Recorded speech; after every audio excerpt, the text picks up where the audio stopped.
جب تک عورت یہ ایک گناہ کرنا نہیں چھوڑتی اس کی کوئی نماز قبول نہیں کی جاتی۔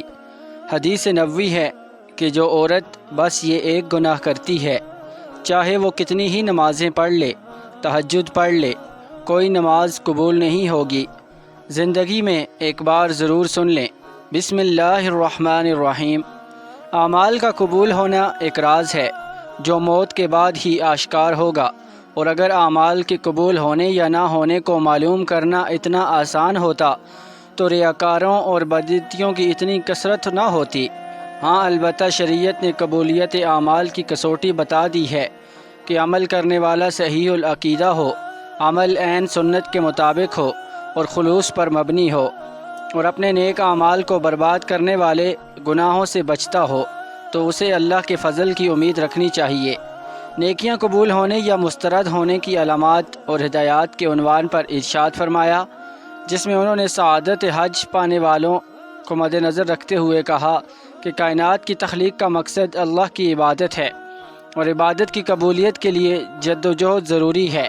چنانچہ عدم ایمان کے باعث کافر اور منافق کا کوئی بھی عمل آخرت میں فائدہ نہیں دے گا، البتہ انہیں دنیا میں پورا صلہ دیا جائے گا۔ عمل کی قبولیت کے لیے اخلاص اور اتباع سنت لازمی امور ہیں۔ اخلاص کا مطلب یہ ہے کہ نیکی کا مقصود اور مطلوب صرف رضائے الہی ہو، جس کے لیے نیت بنیادی کردار کی حامل ہے، کیونکہ نیت کی وجہ سے چھوٹا عمل بھی بڑا بن جاتا ہے۔ اس کے ساتھ ساتھ اگر آپ نے کوئی نیک عمل کیا، اس کے اوپر گھمنڈ بھی اسے تباہ کر دیتا ہے۔ نیک عمل کے بعد زیادہ کثرت کے ساتھ توبہ استغفار کرنا چاہیے، اور مومن کبھی بھی نیکی پر گھمنڈ نہیں کرتا بلکہ اللہ تعالیٰ سے اس کی قبولیت کی دعا کرتا رہتا ہے۔ چنانچہ قبولیت کے لیے دعا اور شکر گزاری اپناتا ہے، اور شکر کرنے پر اللہ تعالیٰ کی طرف سے قبولیت کا وعدہ ہے۔ دوسری جانب شرک، ریاکاری، نیکی کے عوض دنیاوی مفادات کا حصول، حالت ارتداد میں موت، دین سے نفرت، اللہ کی آیات اور آخرت میں ملاقات کا انکار، منافقت، ہٹ درمی اور عناد کی بنیاد پر سنت سے تصادم، اپنی بات کو نبی کریم صلی اللہ علیہ وآلہ وسلم کی بات پر فوقیت دینا، اپنی پارسائی پر گھمنڈ، نجومی کے پاس جانا، عصر کی نماز ترک کرنا، حقوق العباد تلف کرنا، تنہائی میں گناہ کرنا، غیر شرعی مقصد کے لیے کتا پالنے سے نیکیاں مٹ جاتی ہیں۔ لیکن کچھ ایسی عورتیں جن کی نماز ان کے منہ پر ماری جائے گی، کیونکہ وہ عورتیں نماز تو پڑھتی ہیں، اور جنت میں جانے کے لیے ان کے لیے صرف نماز پڑھنا کافی نہیں ہے، وہ انہیں جنت میں پہنچا دے، کیونکہ وہ ایسی عورتیں ہیں جو نماز خوب پالتی ہیں، خوب روزے رکھتی ہیں، کوئی روزہ ان سے نہیں چھوٹتا، مگر ان کی نماز کا کوئی فائدہ نہیں، اور ان کی نماز ان کو جہنم سے نہیں بچا سکتی، کیونکہ وہ ایسی نیکیوں کے ساتھ ایسے گناہ کرتی ہیں جو ان کو جہنم میں لے کر جائیں گے۔ کیونکہ نبی کریم صلی اللہ علیہ وآلہ وسلم نے فرمایا، دو چیزیں اسلام نے ہمیں دی ہیں، پہلی حقوق اللہ اور دوسرا ہے حقوق العباد۔ پہلے اللہ کا حق، اس کے بعد بندوں کے حقوق۔ اللہ کے حقوق میں نماز، روزہ، حج، زکوٰۃ اور بقیہ ذکر و اذکار شامل ہیں۔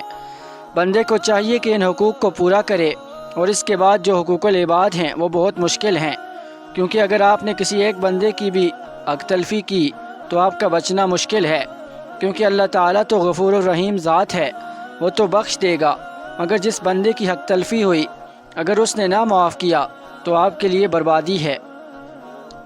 ناظرین، اب ہم آپ کو ان عورتوں کے بارے میں بتاتے ہیں جن کی نماز یا کوئی بھی نیکی قبول نہیں ہوتی۔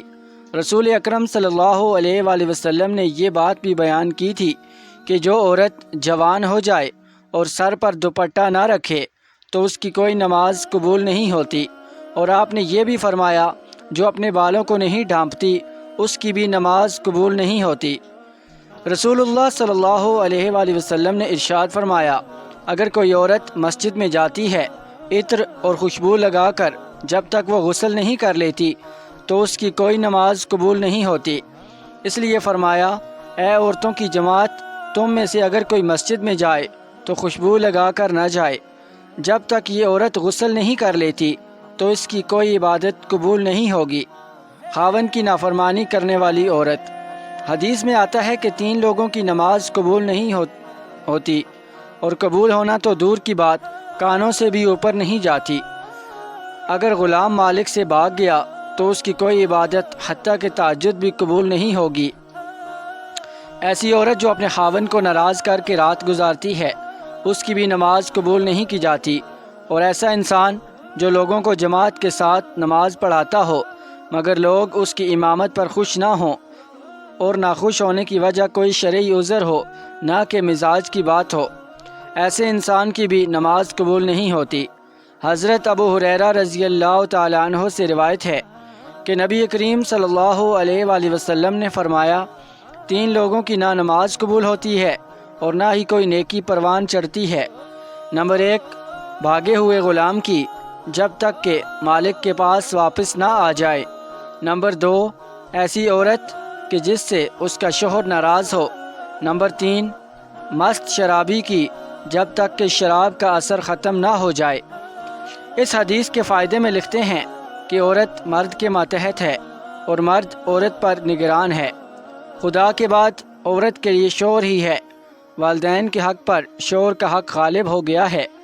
اگر مذہب کے اندر کسی کو سجدہ تعظیم کرنے کی اجازت ہوتی تو عورت کو ہوتی کہ وہ اپنے شوہر کو سجدہ کرے۔ عورت کے لیے اس کا شوہر جنت یا جہنم ہے، کیونکہ اس کے حق کو ادا کر کے عورت جنت میں جا سکتی ہے۔ جس کا اتنا بڑا حق ہو بھلا اسے کیسے ناراض کیا جا سکتا ہے؟ جسے خدا نے رفیق حیات، ساتھی اور معاون بنایا ہو، جس کے بغیر دنیا میں گزارا نہ ہو، اسے کیسے ناراض کیا جا سکتا ہے؟ اس لیے اگر شوہر ناراض ہو جائے تو اسے راضی کرنے کی کوشش کرنی چاہیے، کیونکہ اس کے بغیر دنیا و آخرت کا نقصان ہے۔ حضرت عائشہ صدیقہ رضی اللہ تعالی عنہ سے مروی ہے کہ نبی کریم صلی اللہ علیہ وآلہ وسلم نے ارشاد فرمایا کہ بالغہ عورت کی نماز سر ڈھانپے بغیر قبول نہیں ہوتی۔ اس حدیث میں نماز کے دوران سر ڈھانپنے کا حکم ہے، چنانچہ اگر عورت نماز کے دوران سر نہیں ڈھانپتی تو اس کی نماز قبول نہیں ہوگی۔ عورت کو نماز میں ہاتھ، پاؤں اور چہرے کے علاوہ سارے بدن ڈھانپنے کا حکم ہے۔ باریک لباس جس میں سے عورت کا جسم نظر آتا ہو اس میں نماز نہیں ہوتی۔ عورتوں کو چاہیے کہ وہ نماز کے وقت موٹا دوپٹہ استعمال کریں۔ چہرہ دونوں ہاتھوں کلائیوں تک اور دونوں پاؤں ٹخنوں تک، ان 3 اعضاء باقی اعضاء کو ڈھانپنا عورت کی نماز کی صحیح ہونے کی شرط ہے۔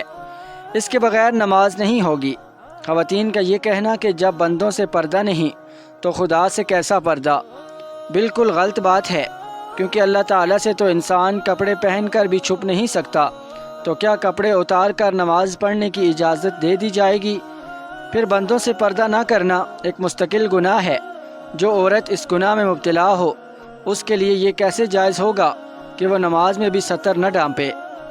الغرض عورتوں کا یہ شبہ شیطان نے ان کی نمازیں برباد کرنے کے لیے ایجاد کیا ہے۔ نماز کے دوران سر کھل جائے اور 3 بار سبحان اللہ کہنے جتنے وقت کھلا رہے تو نماز ٹوٹ جائے گی، اور اگر سر کھلتے ہی فوراً ڈھانپ لیا تو نماز ہو جائے گی۔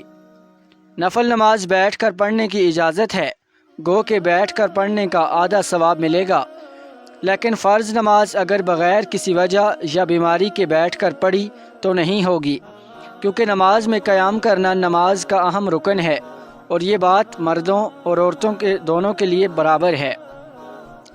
اگر ایک رکن بھی نماز کا فوت ہو جائے تو نماز نہیں ہوگی، لہذا جو عورتیں یا مرد بغیر مجبوری و معذوری کے نماز بیٹھ کے پڑھتے ہیں تو ان کی نماز قبول نہیں ہوتی۔ عورتوں کا جمع ہو کر نفل نماز جماعت کے ساتھ ادا کرنا بدترین بدعت ہے اور متعدد غلطیوں کا مجموعہ ہے، جس کی وجہ سے وہ سخت گناہ گار ہیں۔ نیل پالش اور آدھی آستین والی عورتوں کی تو انفرادی نماز بھی نہیں ہوتی۔ فجر کی نماز تو عورتوں کے لیے پہلے پڑھنا افضل ہے، اور بقیہ نمازیں مسجد میں جماعت ہو جانے کے بعد پڑھنا افضل ہے۔ جمعہ اور عیدین کی نمازیں عورتوں کے ذمہ نہیں ہیں۔ نبی کریم صلی اللہ علیہ وآلہ وسلم کا بابرکت زمانہ چونکہ شر اور فساد سے خالی تھا، اور اس زمانے میں عورتوں کو شرعی احکام سیکھنے کی اجازت تھی، اس لیے عورتیں مکمل اسلامی حدود و قیود کے ساتھ مسجد جاتی تھیں۔ اس میں عورتوں کو یہ حکم تھا کہ باپردہ جائیں، زیادہ زینت نہ کریں، میلی کچیلی نہ جائیں۔ اس کے باوجود عورتوں کو ترغیب دی جاتی تھی کہ وہ گھروں میں نماز پڑھیں۔ چنانچہ حضرت عبداللہ ابن عمر رضی اللہ تعالیٰ عنہ سے روایت ہے کہ نبی کریم صلی اللہ علیہ وآلہ وسلم نے فرمایا، ترجمہ: اپنی عورتوں کو مسجدوں سے نہ روکو اور ان کے گھر ان کے لیے زیادہ بہتر ہیں۔ حضرت عبداللہ بن مسعود رضی اللہ تعالیٰ عنہ سے روایت ہے کہ نبی کریم صلی اللہ علیہ وآلہ وسلم نے فرمایا، ترجمہ: عورت کمرے میں نماز پڑھنا گھر کی چاردیواری میں نماز پڑھنے سے بہتر ہے، اور عورت کا پچھلے کمرے میں نماز پڑھنا اگلے کمرے میں نماز پڑھنے سے بہتر ہے۔ مسند احمد میں حضرت ام حمید سعدیہ سے مروی ہے کہ انہوں نے عرض کی کہ یا رسول اللہ صلی اللہ علیہ وآلہ وسلم، میں آپ کے ساتھ نماز پڑھنا پسند کرتی ہوں۔ نبی کریم صلی اللہ علیہ وآلہ وسلم نے فرمایا، ترجمہ: مجھے معلوم ہے کہ تم کو میرے ساتھ نماز پڑھنا پسند ہے، مگر تمہارا اپنے گھر کے کمرے میں نماز پڑھنا گھر کے صحن میں نماز پڑھنے سے بہتر ہے، اور گھر کے صحن میں نماز پڑھنا گھر کے احاطے میں نماز پڑھنے سے بہتر ہے، اور احاطے میں نماز پڑھنا محلے کی مسجد میں نماز پڑھنے سے بہتر ہے، اور محلے کی مسجد میں نماز پڑھنا میرے ساتھ نماز پڑھنے سے بہتر ہے۔ راوی کہتے ہیں کہ حضرت ام حمید رضی اللہ تعالی عنہا نے یہ فرمان سن کر اپنے گھر کے لوگوں کو حکم دیا کہ گھر کے سب سے دور اور تاریک ترین کونے میں ان کے لیے نماز کی جگہ بنا دی جائے۔ چنانچہ ان کی ہدایت کے مطابق جگہ بنا دی گئی، اور وہ پھر ساری زندگی وہاں نماز پڑھتی رہیں، یہاں تک کہ اللہ تعالیٰ سے جا ملیں۔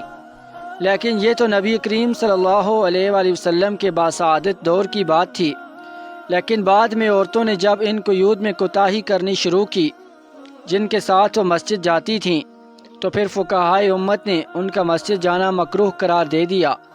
ام المؤمنین حضرت عائشہ صدیقہ رضی اللہ تعالی عنہا کا ارشاد ہے، عورتوں نے جو نئی روش اختیار کر لی ہے، اگر نبی کریم صلی اللہ علیہ وآلہ وسلم اس کو دیکھ لیتے تو عورتوں کو مسجد سے روک دیتے، جس طرح بنی اسرائیل کی عورتوں کو روکا گیا تھا۔ حضرت عائشہ کے یہ ارشاد ان کے زمانے کی عورتوں کے بارے میں ہے، اور ہمارے زمانے کی عورتوں کا کیا حال ہوگا۔ ناظرین کرام، خلاصہ یہ کہ شریعت نہیں بدلی اور نہ ہی کوئی اسے بدل سکتا ہے، لیکن جن شرائط کے ساتھ عورتوں کو مسجد میں جانے کی اجازت دی گئی تھی، جب ان عورتوں نے ان شرائط کو پامال کیا، ان میں کوتاہی کی، تو پھر اجازت بھی باقی نہیں رہے گی۔ اس بنا پر فقہائے امت نے عورتوں کی مساجد میں حاضری کو مکروہ قرار دیا ہے، گویا یہ چیز اپنی اصل کے اعتبار سے جائز ہے، مگر کسی عارضے کی وجہ سے ممنوع ہو گئی ہے۔ اللہ تعالی ہمیں دین کو سمجھنے کی توفیق عطا فرمائے اور ہمارا خاتمہ ایمان پر فرمائے، آمین۔ ناظرین، اگر آپ کو ہماری ویڈیو اچھی لگی ہو تو اسے لائک کریں، اور مزید ایسی ویڈیوز کے لیے ہمارے چینل کو لازمی سبسکرائب کریں، اور کمنٹ باکس میں اللہ تعالیٰ کا پیارا سا نام لازمی ٹائپ کریں۔ اللہ تعالیٰ آپ کا حامی و ناصر ہو۔ شکریہ۔